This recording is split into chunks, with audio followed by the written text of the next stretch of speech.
Well, good morning, good people. Mark Holmes here, and as always, I want to say thank you all for watching, commenting, subscribing, and being part of the Joe Boo Sports Report. Without you guys, as well as you ladies, you know that this literally does not work. I hope you all are having a great day. I'm actually in Williamsburg, Virginia. I'll be back at the Red Brick House tomorrow, visiting some friends and things and doing some research for the Red Brick House. Actually going to go to Colonial Williamsburg there because we're doing some research on the brick kilns and the clamshell mortar that they would have used to actually build the house and things. But that doesn't mean that news with the Dallas Cowboys doesn't stop. So yesterday we heard what started out as rumors that the Cowboys made some calls to the Raiders about getting Crosby, Maxx Crosby. And of course that sent the internet, a buzz and everything else on there. Now Maxx Crosby was quoted last night, about the time I got here, as basically saying that I'm a Raider, screw that. I'm a Raider. Fuck Dallas, basically. But here's the thing. I remember when the Seattle Seahawks were saying the right things about Russell Wilson. Russell Wilson, he's a great player. We love Russell Wilson. Russell Wilson's not going anywhere. Russell Wilson saying, hey, I want to be a Seattle Seahawk for life. This is the team that took a chance on me and drafted me and, won a Super Bowl with them. And had I not thrown a dumb interception, I would have had two. That supported me with Marshawn Lynch and the best defense, arguably, in the history of football. And then 2 weeks later, he was traded. Here's the thing about Maxx Crosby. The reality is it doesn't matter in the NFL what you want, okay? It doesn't matter because you don't have a say on who they trade you to. If they say, hey, we're going to work out a deal. Now, you can be destructive about it and all that, but the reality is if the Cowboys and the Raiders make a deal, you going to sit out? Probably not. But here's the other part of it. Here's the other thing. You're still a Raider under contract. You don't want to go through and say, oh, yeah, trade me to Cowboys. Bro, if it doesn't work out and they end up trading you to the Eagles, how's that look when you said, I wanted to go to the Cowboys, not the Eagles? You're not going to say, yeah, trade me. Of course, I'm a Raider. What are you talking about? I'm not going anywhere. That's what you have to say. Now, here's where, even if that's true, that he is not on the trade block, and I dare say, you don't really want to go out and say, we're going to get rid of this guy. We're going to trade him. You want to have plausible deniability. Hey, listen, I don't have to make a deal. Me? Oh, this is my guy. Because it ups the price. And if you're going to trade somebody like Maxx Crosby, you want to maximize what you can get out of it. Okay? So, maybe he's not for sale. Maybe he can't be traded for. But here's what, if any of this is true, if the Dallas Cowboys picked up the phone and called the Raiders and just said, are you interested in trading him? And they said, no, we're not, and hung up the phone. Here's why you should be excited. If they actually made a call about trying to get a premier pass rusher, then that's a good thing. Because Jerry Jones has said, hey, we're open for business. We're going to sit here by the phone. We're going to wait for you to call us and to make my team better. Which is bullshit. It's bullshit. I can say, I'm sitting here waiting for $1 million to come through the front door. It ain't coming through the front door unless I go out there and do some work to make that happen. And have the knowledge and the wherewithal to make that happen. Thus far, I haven't been able to do that. So, if the Cowboys, in fact, are calling around about Maxx Crosby, maybe Maxx Crosby's not the one. Okay? Maybe that's not meant to be. But maybe there's somebody else out there that is. That they're actually looking and trying to make something happen. Now, what's cool is a lot of you guys have had my buddy Richard before, He is a diehard Steeler fan, and we've been having conversations about George Pickens, and he is mystified about George Pickens and the situation in the Cowboys. He's like, he's been the perfect citizen, and he's still waiting for the other shoe to drop. And I've kind of said, listen, George Pickens understands. I'm sure David Malagetta has gone through and said, you got one job this year. Be the ultimate teammate and perform on the field, and you can just kick back on easy street for the rest of your life, which is the truth. And he's doing exactly that. He's being a great teammate. You know, you're hearing how he's become a leader in the locker room, how well he's getting along with CD Lamb. He's performing on the field. And you have to sit there and look at this and say, right now, it's hard not to say he gets close to CD Lamb money. It's hard to say that. And he knows, if I make it through this season without the Cowboys giving me a new contract and I'm a free agent, bro, he may surpass CeeDee Lamb's contract. You got to look at him right now and say, in comparison to DK Metcalf or George Pickens, right now, I mean, you wouldn't be hurting if you had either one of them, but he's right there. He is literally right there.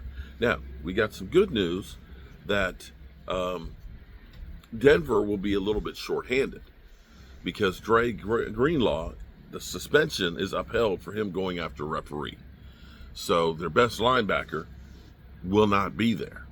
Now, for me, I think what happened as far as the Giants go is two things. One, I think the Giants up 19 points, that they relaxed a little bit and started playing more soft zones.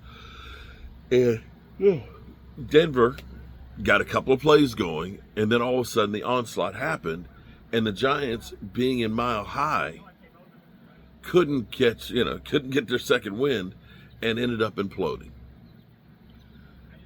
So that atmosphere, Mile High up there, that lack of oxygen is a factor. And that's where the Cowboys really have to look at somebody like Javonte Williams, who knows what it's like to be playing there. They're going to need to rely on that running game.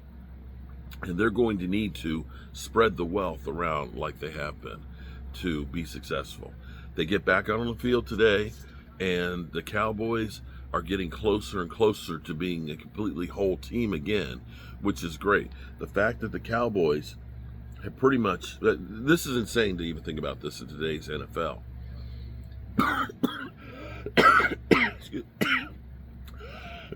Excuse me.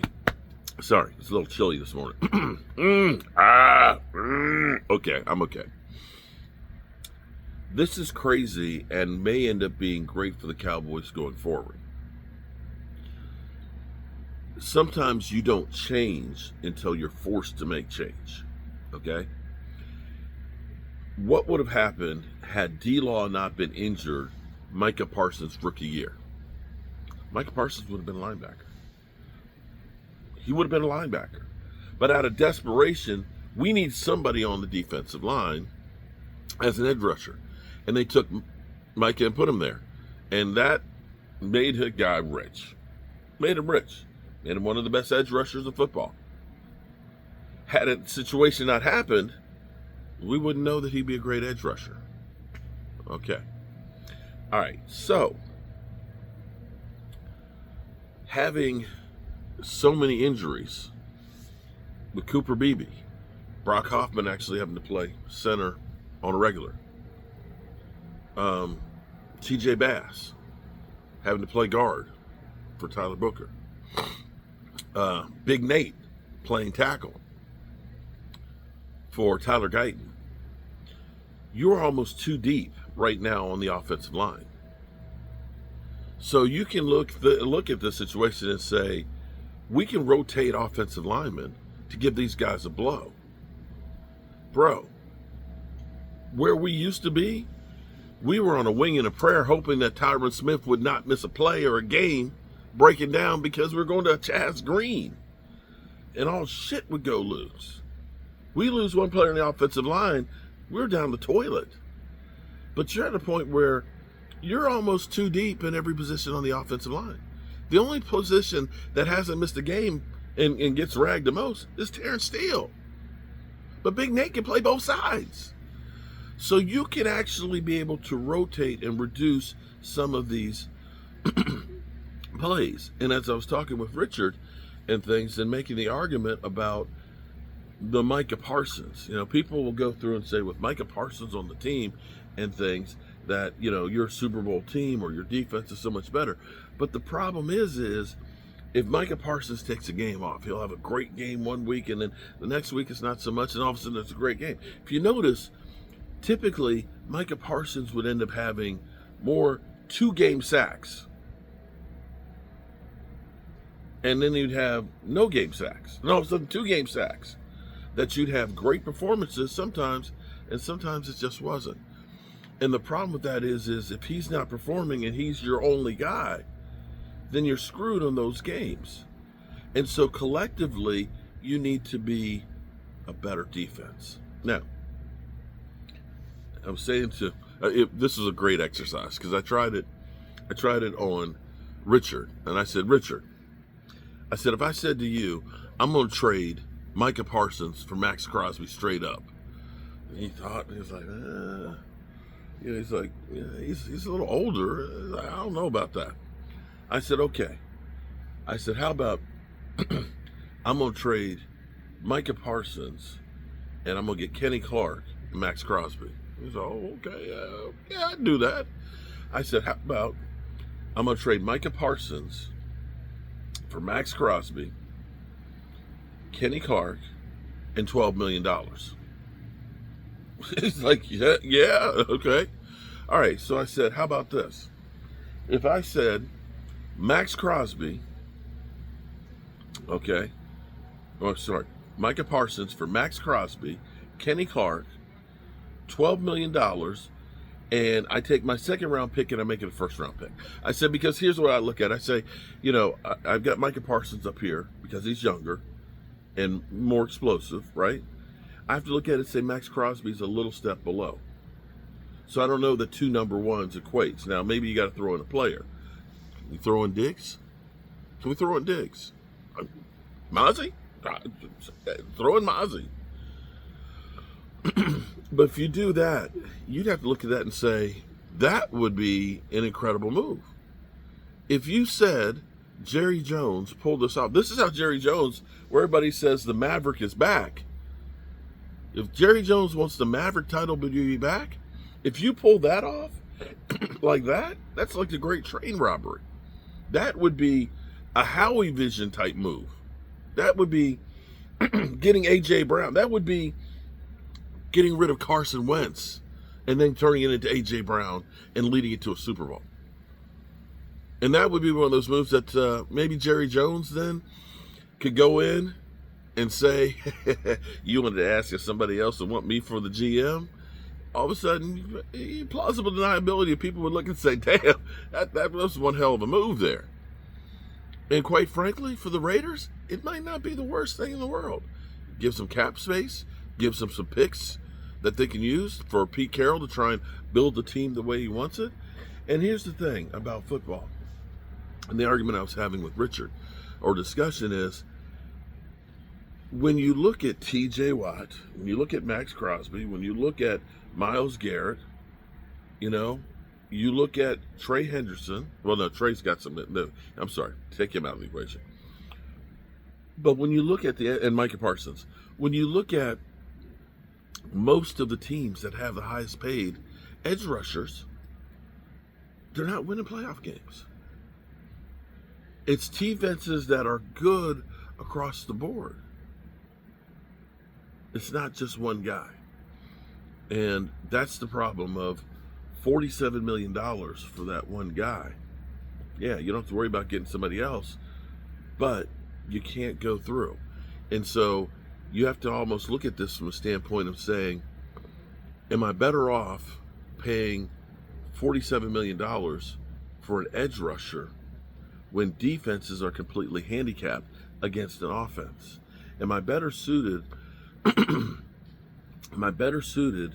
having Kenny Clark and George Pickens and some draft picks to try and potentially get more players than just Micah. And that's what Jerry Jones has been trying to say to everybody, that this trade for Micah Parsons, it's already Micah Parsons and Kenny Clark, and it's 2 other picks. It's already 3 guys. But then you have to say it's an additional, in comparison to Maxx Crosby, another $12 million a year. That's another couple of players that it is 5 versus 1. I hate to be on Jerry Jones's side, it's spilling his rap, but the truth is he is right about that. Now, we'll see if there's anything more to this, but as far as Maxx Crosby saying I ain't getting traded, this, that, and the other, players say a lot of shit that ends up not being true. I mean, I remember Myles Garrett saying, I will never put on the Cleveland Browns jersey again. I'm done. It's about Super Bowls, and he re-signed with them. There you have it. So we're going to have fun today with my buddy Richard and things, and we're going to be seeing the brick kiln and stuff, hopefully, in Williamsburg and stuff, and we'll be back to work tomorrow. I appreciate you guys. Peace out. Yeah, it's beautiful out here. It's on a golf course. Yeah. First time I've ever been on a golf course.